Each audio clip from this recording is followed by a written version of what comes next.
One of the most common misconceptions when it comes to playing supports, particularly at the lower ranks, is the idea that supports are only healers and that they have immense impact by maximizing healing first and foremost. While healing can create sustain, which can definitely have impact, the important thing to understand here is that supports are not just healers. They support the team and can create impact in many other ways. In fact, some support characters have abilities that have some of the highest impacts on any character in the game. Ana in particular has one of the most dynamic and powerful kits in the whole game, and if you learn to maximize not only the healing aspect, but the damage dealing and playmaking aspect of Ana, you can definitely carry many games of Overwatch and climb hundreds or even thousands of SR. Hi, I'm Coach Mills, and in this guide, I'm going to be breaking down how to have impact and hard carry games as DPS Ana.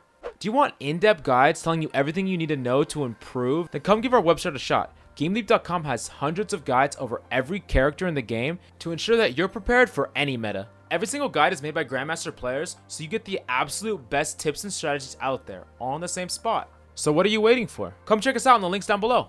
While you may already be typing angrily like, DPS Anas always throw my games, just wait, let me explain. Well, of course, it is the support's job to heal and enable her fellow DPS and tanks. For most support players, their problem is not typically this. The most resounding mistake low SR Ana players make on a continuous basis is the overemphasis on healing and lack of trying to find impact with Ana's overwhelmingly powerful offensive kit. Let me jump into it and explain exactly what I mean.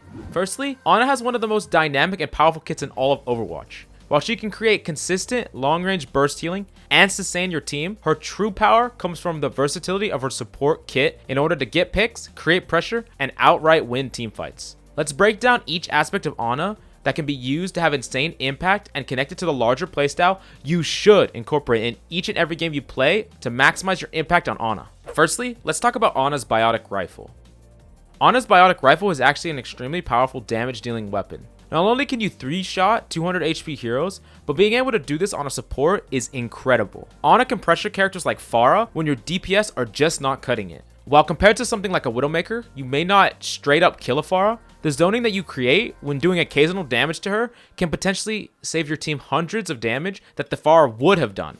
This can come across as effective healing because you are preventing damage that your team would have taken and used less resources to do it rather than just healing your team through the Pharah's spam damage. This is a really important concept to understand, as while in order to heal your team, it might have taken 3, 4, 5 shots and maybe even your nade. Just doing a little bit of damage to the Pharah and zoning her away can actually create that space for your team and prevent them from taking damage. Trying to find opportunities where you can place some shots onto the enemy team can be a way to finish off a character for a key pick or helping your team zone away an enemy. Be warned. When aiming down the sights, don't get tunnel visioned and let your teammates die. Micromanaging when you could input value as a DPS Ana and not getting punished by a teammate dying is a key trait of great Ana play. Every GM Ana you'll see will find ways to input value when she can find it. Looking for those opportunities where you can interweave damage with your rifle while you're healing is a way to have insane impact on Ana. Moving on to Ana's next ability, Sleep Dart.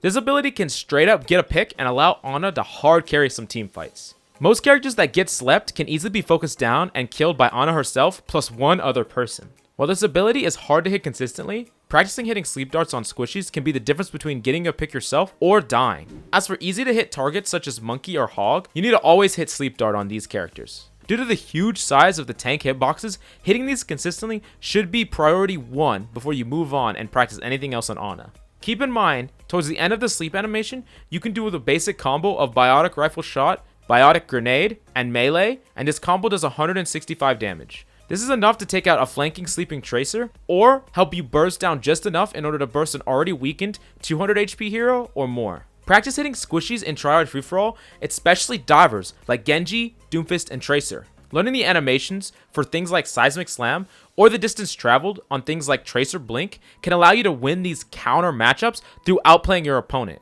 Sometimes pressuring enemies with nade or Bionic Rifle can force them to act aggressively in a matchup. They'll act aggressively in predictable ways that can be punished by your sleep dart. It doesn't matter if you end the matchup at 1 HP. As long as you hit that sleep dart, you're more than likely going to be able to either get peel from your team, retreat to healers, or finish off that fight and win the duel.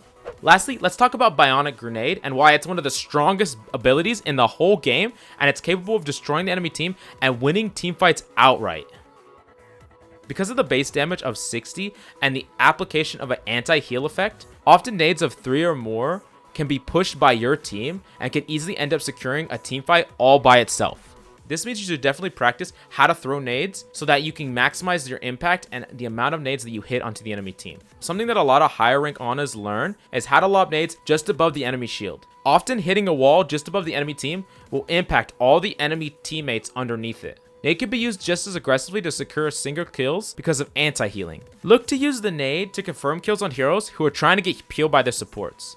A tank that's half health will often be looking for some sort of heal or peel by their fellow supports. Being able to shut the door on that possibility and prevent that peel can be a way to confirm kills, have impact, and actually win team fights outright. Using these abilities in combination, you can actually make huge plays and secure team fight wins that would be unwinnable without your play. One of the biggest examples of this is a flank play made by Anas. Trying to make a flank nade play against something like a Bastion bunker can give your team the opening for a team fight. Let's say your DPS lineup is something like a Hanzo and a Reaper. While you could perpetually try to heal them and your tanks, often unless a play is made, the Bastion bunker could easily just roll through your whole team. Now, if you decide to take a flank route and try to have insane impact with your sleep and your nade, you can shut the door on a team fight and win a team fight that it would have been unwinnable just by outputting tons of healing. In this way, the plays that you can make are worth so much more impact than the play of just healing your teammates. This is what I'm talking about before with the DPS versus healing Ana. While it's 100% your job to enable your teammates and make sure they're healed up, you can definitely make plays on Ana. And the overwhelming mistake that most Anas make is that they don't look for as many opportunities to make plays using the kit of Ana. Instead of just trying to heal your team, you can often find these opportunities. Let me give you an example of how a flank nade play can actually win a team fight. You're going on a flank play against a Bastion bunker. You could play something like the high ground and wait for the bunker to go underneath you. Often, the shield is going to be facing towards the front of your team. There'll be a window behind enemy lines where you can sneak in a nade or a sleep. Nading the enemy team and sleeping the Bastion can actually immobilize him and pressure the whole enemy team where they cannot pocket the Bastion anymore. This gives your teammates the opportunity to push up on the Bastion bunker and completely win the team fight based on just your abilities alone. Gauging when you can go for plays like this is a mixture of risk versus reward, but learning when to pull these off can hard carry many games of Overwatch. Now, before we go, I'm going to make it extremely clear here. There are many scenarios where it's your job just to heal up your team, create that sustain, and win many team fights. Learning how to evaluate when to put in more impact with your damage and your nades aggressively versus just healing your team is the mark of a good tracer versus an amazing tracer.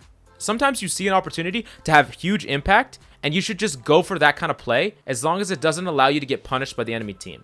I can already tell that this guide is going to be somewhat controversial, but if you truly doubt what I'm saying, look no further than some of the pro Anas and some of the Ana streamers that you see at the highest ranks of Overwatch. Many of them show insane playmaking ability and can often carry team fights based on their damage, their abilities, and knowing exactly when to go for a risky play in order to get that sweet, sweet reward, which is a team fight win. Me personally, I consider support my weakest role. However, I managed to climb to GM, primarily with Ana going for extremely risky plays. I'll often take fights with enemy DPSs, and I'll go for proactive flank plays against things like Bastion bunker in order to secure teamfight wins for my team.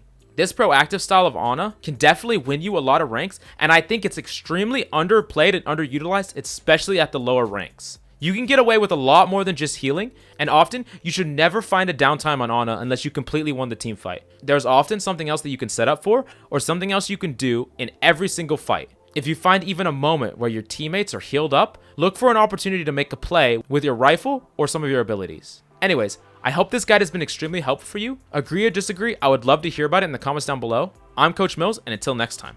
Do you want to develop yourself as a player whose skill is not only adaptable, but transcends multiple metas? Don't worry, we got you covered.